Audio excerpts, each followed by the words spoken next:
Então a gente está retomando aqui. Qual é a sua graça, minha jovem? Hã? Você pode apagar a luz? Já ganhou vários pontos. Bom, então a gente vai continuar aqui, né? Inclusive com a nossa gravação para o pessoal que faz virtual. E mais uma vez eu aviso para os alunos que fazem disciplinas virtuais, falando da minha, né, que é a estatística. O material não é colocado pelo professor. O material é colocado pelo NEAD, das disciplinas virtuais. O professor, para colocar algum material, Raoni, tem que pedir autorização, tá certo? Às vezes o pessoal escreve pedindo, cadê o material e tal, não está disponível. Não é o professor, o NEAD tem lá um planejamento e eles cumprem. Vamos falar de experimento aleatório, então? Vamos lá? A gente vai terminar esse módulo 1. Vamos fazer a primeira lista de exercícios e, se der tempo, a gente já, Raoni, começa o módulo 2. Experimento aleatório. O que está escrito aí, Raoni? Método científico de observação de um fenômeno sujeito ao acaso. Ou seja, dependendo de fatores aleatórios, certo? Assim, o experimento aleatório repetido sobre as mesmas condições indefinidamente apresentará sempre variações no resultado. Jogar uma moeda é um experimento aleatório? Sim, né, Paulo? Eu não sei se vai resultar em cara ou coroa. Jogar um dado é um experimento aleatório? Sim, eu não sei qual das 6 faces vai sair. Jogar 2 dados também é um exemplo de um experimento aleatório. Pegar um baralho de 52 cartas e selecionar uma carta também é um experimento aleatório. A gente vai voltar a falar desse assunto no módulo 5, que é a probabilidade, mas aqui a gente precisa falar, pelo menos falar dessa introdução de experimento aleatório. Então aqui os exemplos, né? Retirar uma carta de um baralho com 52 cartas e observar o resultado. Retirar com reposição bolas de uma urna que contém 5 bolas brancas e 6 pretas. Quando você vai retirar uma bola, você não sabe qual a cor da bola que você vai tirar. Existe uma probabilidade de você tirar uma bola branca e uma bola preta. Ou uma bola preta. Joga uma moeda 10 vezes e observar o número de caras. Você pode contar o número de caras, Andressa, que ocorreram, né, no lançamento dessa moeda 10 vezes. Bom, e o que é o espaço amostral de um experimento aleatório? É o conjunto de todos os resultados possíveis desse experimento aleatório. Vamos ver aqui um exemplo, né? Lançamento de uma moeda. Qual é o espaço amostral quando eu lanço uma moeda? Quais são as 2 alternativas que eu tenho? Cara ou coroa. Isso é o espaço amostral do lançamento de uma moeda. Quando eu lanço um dado, qual é o meu espaço amostral? 1, 2, 3, 4, 5, 6, né? É o conjunto de todos os resultados possíveis do lançamento de um dado. O espaço amostral é normalmente denotado pela letra S ou pela letra grega ômega, tá certo? Bom, vamos lá. E o que seria evento? É um show da Madonna? É um show da Ivete Sangalo? É um show do YouTube? Não. Um evento é o quê? Qualquer subconjunto do espaço amostral S, Célia, de um experimento aleatório. Exemplo. No lançamento de um dado, isso aqui é um evento. Esse conjunto A, com os números 2, 4, 6, é um evento. Por quê? Porque esse conjunto está contido no espaço amostral. Esse conjunto B também é um evento. Ele é o próprio espaço amostral. Então é o que a gente chama de evento certo. C igual a 4, igual a um conjunto unitário que tem apenas um valor, que é o 4, também é um evento de S. Então, qualquer conjunto que é subconjunto do espaço amostral é um evento. E o vazio é um evento? O vazio está contido em S? Não. Sim. Por definição, o conjunto vazio está contido em qualquer conjunto. Logo, o conjunto vazio, Brian, também é um evento. Certo, Raoni? Beleza? Bom, o que tem de interessante aí, além do que eu já falei, é que todo evento pode ser descrito por uma sentença. Por exemplo, esse evento A igual a 2, 4, 6 como é que eu definiria esse evento com uma sentença? Lançar o dado e sair um número par. Esse evento aqui, lançar o dado e sair o número 4. E se eu tivesse esse evento D aqui, esse evento E igual a 1, 3 e 5. Como é que eu definiria esse evento? Lançar o dado e sair um número ímpar. E o vazio? Lançar o dado e sair o quê? O dado não voltar, o dado em vez de subir, aceleração da gravidade ao contrário? Lançar o dado e o dado não voltar? Lançar o dado e o dado cair de quina? O que é o evento representado pelo conjunto vazio? É o evento impossível. Por exemplo, lançar o dado e sair um 9. Quando é que vai ocorrer um 9 quando eu lanço um dado, Brian? Nunca, tá certo? Então, o vazio representa, Paulo, o evento impossível. Beleza, a gente vai voltar a esse assunto quando falar de probabilidade. Um evento é sempre definido por uma sentença, logo os eventos acima, como eu acabei de falar, podem ser definidos também por uma sentença. Obter o número par na face superior, obter o número menor ou igual a 6 na face superior, obter o número 4 na face superior ou obter um número maior do que 6 na face superior. Tá certo? Esse é o evento vazio, porque não existe um número maior do que 6 quando você lança um dado. Beleza? Exemplos de experimento aleatório ou aleatórios. O jogo da cena é um experimento aleatório. Senão todo mundo ganhava. Fácil. Tá certo? A loteria esportiva é um experimento aleatório? Também. A loteria esportiva é um exemplo de experimento aleatório. A loteria federal. O jogo do bicho é um experimento aleatório? Quem já jogou no bicho aí? Já jogou no bicho? O jogo do bicho tem várias modalidades, não é isso? Várias modalidades. Você pode jogar, por exemplo, aliás, no jogo do bicho, né, vale o que está escrito, tá certo? Você pode levar lá e o cara te paga se você ganhou. Bom, o jogo do bicho, a maneira mais simples de você jogar é jogar no grupo, certo, Christian? São quantos bichos? 25 bichos. Olha que bichos bonitinhos aí, tá certo? Beleza? Bom, quando você joga no grupo, você escolhe lá, eu quero jogar no coelho. Se você jogar R$1 e acertar e der coelho, o cara te paga quanto? R$18. Para cada R$1 jogado, você recebe quanto? R$18. Isso no jogo mais simples, tá certo? Quero jogar no leão, tal. Beleza? Bom, agora imagina o seguinte, como são 25 bichos, Paulo, para você ter certeza de que você vai acertar, você pode jogar quanto? R$25. R$1 em cada bicho. Só que a banca vai te pagar 18. Quanto já é o lucro dela? Nesse joguinho mais simples, R$7. Tá certo? Beleza? Claro que existem vários outros tipos de jogos, não é isso? Duque de dezena, terno de grupo, centena, milhar, centena cercada invertida, não é isso? Milhar cercada invertida e por aí vai. Bom, então tem aqui, eu vou deixar para vocês, né? Quem gostar de jogo do bicho, já vai ter as dezenas bonitinhas. Sonhava com bicho, jogava com grupo. Sonhava e jogava, não é isso? Eu não joguei em grupo, é mais fácil de ganhar. Então essa aula aqui, né? São, por exemplo, essas dezenas aqui são dezenas que identificam quem? O pavão.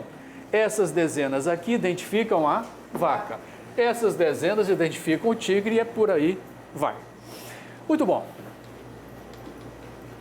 Para quem gostar de jogo do bicho, É a dezena que diz qual bicho. a dezena que associa o bicho, tá certo? Bom, aqui são aquelas informações que eu coloquei. E aqui tem outros ganhos, né? Se você acertar a dezena, é 1 para 60. Duque de dezena, você acertar duas dezenas, né? É 1 para 300. Terno de dezena, 1 para 3.000. Terno de grupo, 1 para 130. Centena, 1 para 600. Centena invertida e cercada, 1 para 600. Centena invertida e cercada na 7 também. E a milhar, Etelvina, acertei no milhar, né? É 1 para 4.000. Você jogou R$1, ganha R$4.000, valendo sempre, Andressa, o que está escrito. Beleza? Bilhar, invertida e cercada, 1 para 4.000. Bom, eu vou colocar agora um problema para vocês e gostaria que vocês tentassem resolver. O problema é o seguinte: 3 amigos, analistas de sistemas, se reuniram, os 3 trabalhavam na mesma empresa, se reuniram e pensaram o seguinte: bicho, será que esse jogo do bicho é realmente um experimento aleatório, Raoni? Ou será que esses bicheiros, Paulo, têm uma mutreta? O que é que eles fizeram? Começaram a recolher o resultado das 14 horas, né? O jogo do bicho tem as 14, tem as 18 e tem as 21 horas. Os caras começaram a recolher e fizeram um programa lá, uma aplicaçãozinha bem simples, para contar, Brian, quantas vezes ocorria tigre, quantas vezes ocorria leão, etc, etc, etc. Então eles fizeram um programa de computador, uma aplicaçãozinha bem simples, digitavam os resultados e calculavam as frequências de ocorrência, Andressa, de cada bicho. O que é que eles descobriram, Christian? Tinham 6 bichos que ocorriam muito mais que os outros. Não deu outro. Os caras falaram, pô, esse jogo do bicho está viciado. Aí os caras começaram a jogar fortemente nesses 6 bichos. Beleza? Resultado. Um tem um restaurante em Vargem Grande, o outro é consultor de informática e o terceiro está aqui, sou eu. Beleza? Eu jogava ali na Lapa, eu já tinha pule, né?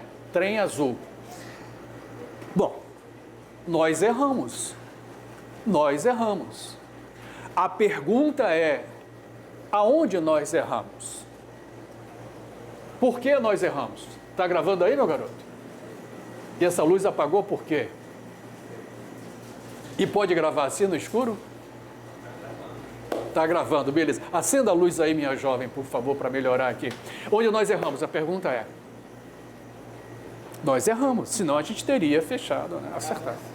Repara bem, nós recolhemos durante 3 meses resultados do jogo do bicho. Digitamos esses valores, tá certo? Digitamos esses valores e aí contamos as frequências e descobrimos que 3 bichos ocorriam muito mais vezes que outros bichos. Jogamos intensamente nesses 6 bichos e nos demos mal. A gente não ganhou quase nada, não ganhamos nada. Qual foi o nosso erro?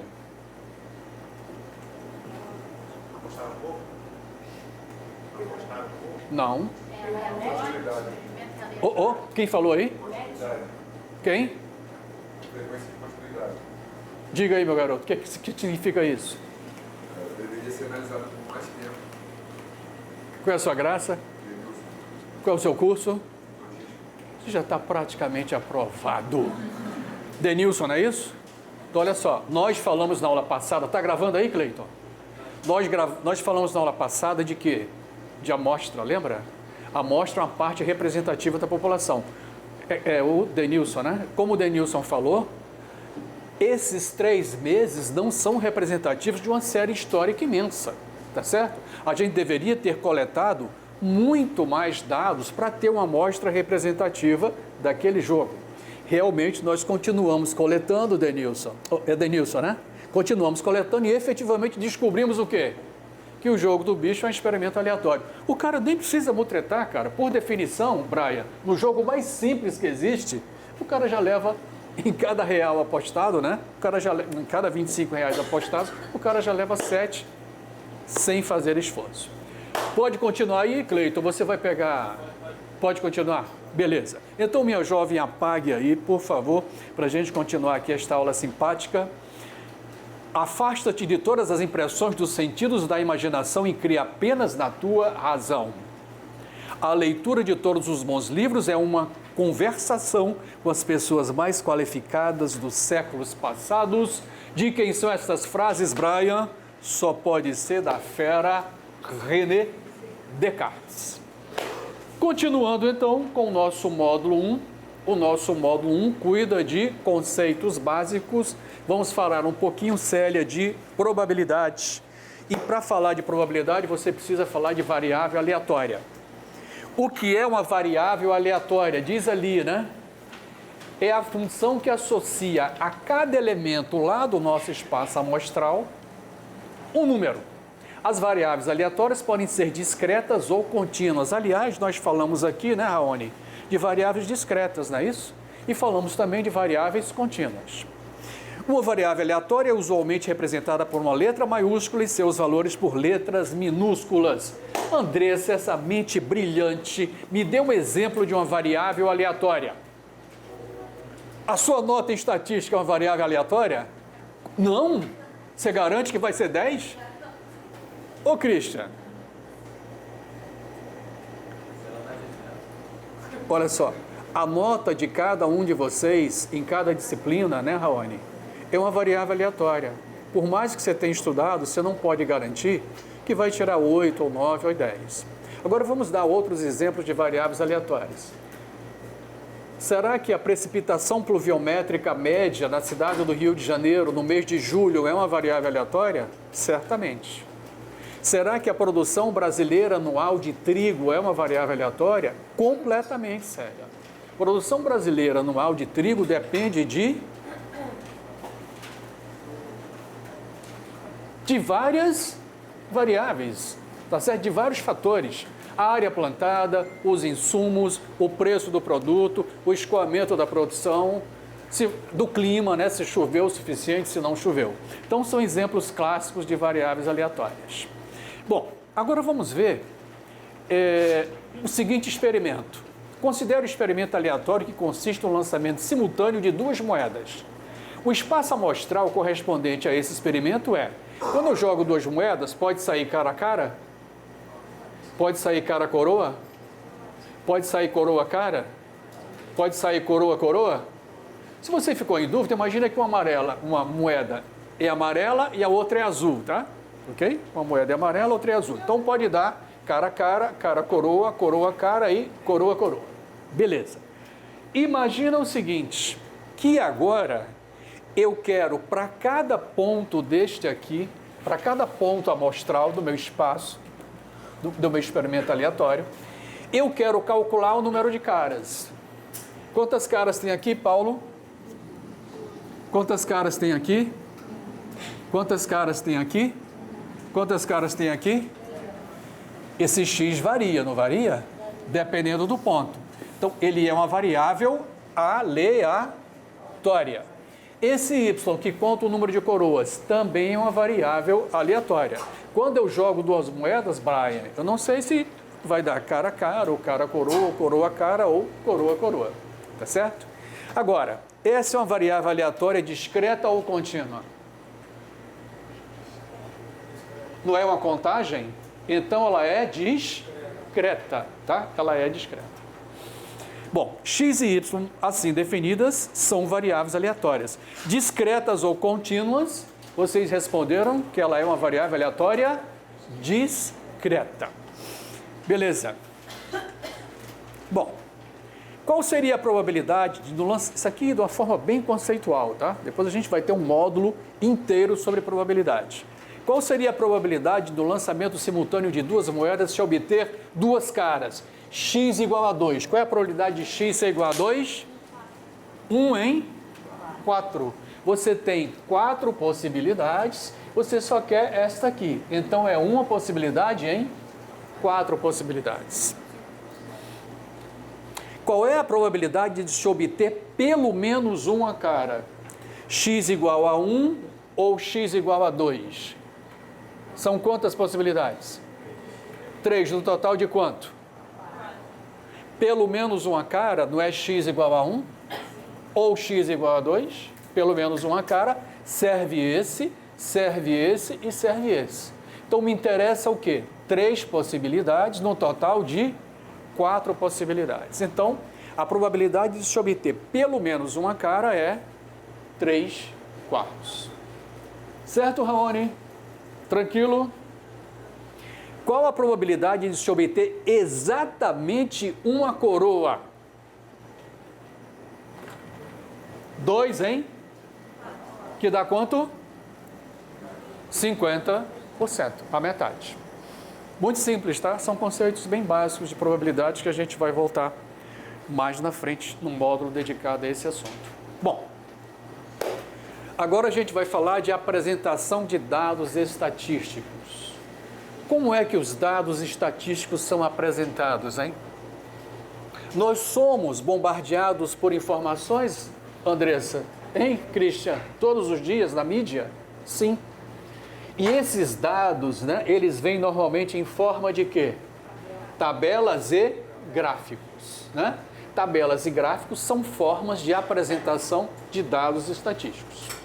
Então, tabela é a apresentação de dados estatísticos através de tabela e gráfico é a apresentação de dados estatísticos sobre a forma de gráficos. Tabela é um quadro que resume um conjunto de observações. Na composição de uma tabela, você tem os elementos essenciais, que é o título da tabela, o corpo da tabela, onde você tem os dados, e aqui o cabeçalho da tabela, que é aquela parte lá de cima. E tem os elementos complementares, que se situam lá no rodapé da tabela. Beleza? Bom, título é a parte superior da tabela, indica-se no título a natureza do fato que você está estudando, o local e a época em que foi observado. Linha é a parte da tabela que contém uma série horizontal de informações. Isso é muito simples, né? Coluna, a parte da tabela que contém uma série vertical de informações. E, claro, célula é o cruzamento de uma linha com uma coluna. Corpo, parte da tabela composta de linhas e colunas. Cabeçalho, parte da tabela onde se informa a natureza, tá certo, de cada linha. É o conjunto de células que formam a parte superior do corpo da tabela. Bom, depois destas alegorias e adereços, continuamos aqui com coluna indicadora. Caramba, tem esse conceito, hein, Brian, de coluna indicadora. Diz ali, é a coluna que contém as discriminações correspondentes aos valores distribuídos pelas colunas numéricas. Rodapé é o espaço após o fecho da tabela, onde são colocadas as notas informativas. Qual é a fonte dos dados, algumas informações e quais são as chamadas. Fonte é a informação colocada no rodapé da tabela para indicar a entidade que forneceu os dados exibidos. IBGE, por exemplo. Notas e chamadas são informações adicionais colocadas lá no rodapé, quando você precisa de esclarecimentos específicos sobre os dados. Se houver mais de uma nota, elas devem ser numeradas em algarismos romanos e as chamadas em algarismos arábicos. Por exemplo, você tem uma tabela de arrecadação federal e aí houve um engano na alocação da DARF, né, de um pagamento de DARF. Uma DARF que deveria ter ido para o Rio de Janeiro, para a 7ª região fiscal, foi para a 5ª região fiscal. Então tem lá uma nota, né, explicando que a tabela contém esse problema e que vai ser acertado nas próximas versões. Bom, tá aí um exemplo. Olha a coluna indicadora, linha, coluna, olha o rodapé, a fonte desses dados é o IBGE. Quantas colunas de dados nós temos aí? Quantas? Uma só. Aqui não é dado, aqui é o quê? É uma coluna indicadora. Você está observando os dados, produção de café do Brasil, de 1978 a 82, que aliás caiu bastante, né? Isso aqui é a coluna indicadora. Você está observando a produção em 1.000 toneladas, de 78 até 82. Então aí você só tem uma coluna de dados, a outra é uma coluna indicadora. Bom, ok. Agora a gente vai falar, Brian, das fases do método estatístico. Quais são as fases que compõem, né, um método estatístico? Olha só. Principais fases do método estatístico. Primeiro, definição do problema. Na definição do problema, você vai escolher as características mensuráveis do fenômeno que você vai estudar. Ou seja, você vai escolher quais variáveis você vai observar, você vai escolher quais atributos você vai observar e também das relações entre essas características para montar o seu modelo. Então essa é a primeira fase, definição do problema. Depois tem a parte do planejamento. O que está dito ali? Consiste em se determinar o procedimento necessário para resolver o problema. E como será o quê? o levantamento das informações. Você vai trabalhar com censo, atingindo toda a população, ou você vai trabalhar por amostragem, onde você vai coletar apenas uma amostra da população. Outros elementos importantes são o estabelecimento de um cronograma para as fases do projeto e o que, Paulo? Os custos envolvidos. Os custos envolvidos estão na fase de planejamento. O que acontece com esses custos aí, Paulo, sempre? Eles são, no Brasil, o quê? Duplicados, triplicados, quadruplicados, tá certo? Não é sempre assim? Então, você tem a definição do problema, depois você tem a fase de planejamento.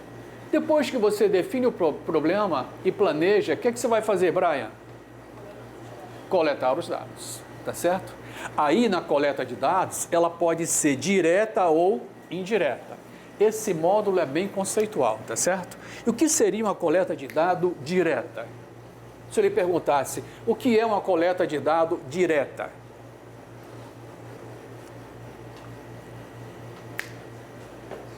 O que é que está dito aqui?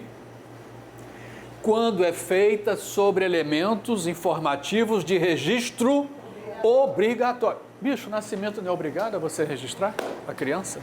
Os casamentos, os óbitos, as declarações de importação e exportação, tá certo? Então, coleta direta são registros obrigatórios, ou quando os dados são coletados pelo próprio pesquisador através de inquéritos e questionários. Beleza? Bom, então coleta direta, registro obrigatório. Coleta indireta. Eu não gosto de dar esse exemplo, mas vamos lá. Olha só. Imagina que você está interessado, Célia, ou interessada, minha querida Célia, em mortalidade infantil. Aonde você vai pegar os dados de mortalidade infantil? No registro de óbitos, ou seja, numa coleta direta, tá certo? É só isso, tá?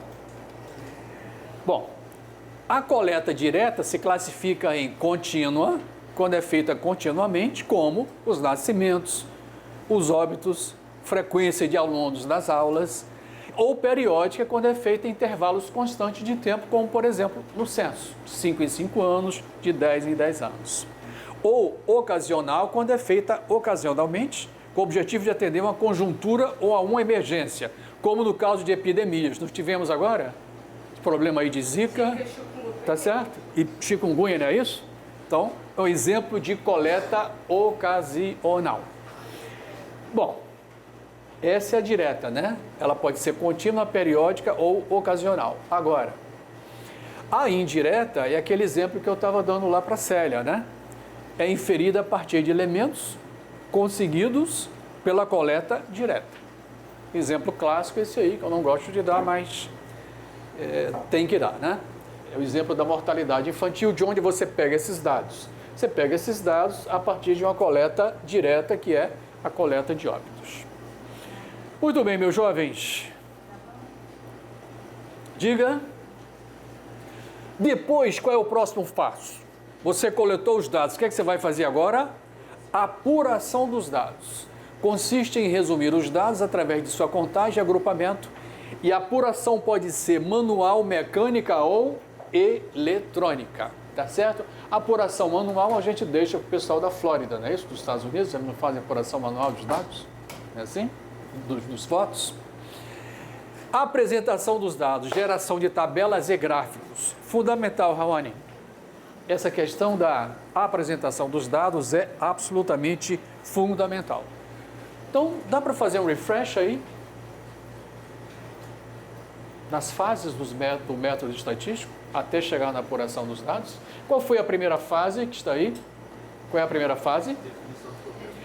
Define o problema, escolhe as suas variáveis, escolhe os atributos. Depois vem a fase de planejamento. Como eu vou coletar esses dados? Eu vou ter um cronograma para coletar esses dados? Eu vou ter um levantamento de custos para coletar esses dados? Depois, o que é que eu faço? A coleta de dados propriamente dita. Pode ser direta ou indireta. Coletados os dados, eu vou fazer a apuração dos dados, tá certo? Ela pode ser manual, mecânico ou eletrônica. Depois, a gente exibe esses dados através de tabelas e de gráficos. E, finalmente, análise e interpretação dos dados. análise e interpretação, objetivando tirar conclusões e gerar previsões. Vocês sabem, né, que existe uma grande demanda, Paulo, por analista de dados. O que é que faz o analista de dados? Analisa dados. Tá? Ele é capaz de, a partir de um conjunto de dados, utilizando ferramentas apropriadas, gerar tabelas, gerar gráficos e, a partir dessas tabelas e gráficos, escrever o quê? Relatórios, para tirar conclusões e gerar o quê? Previsões. Beleza?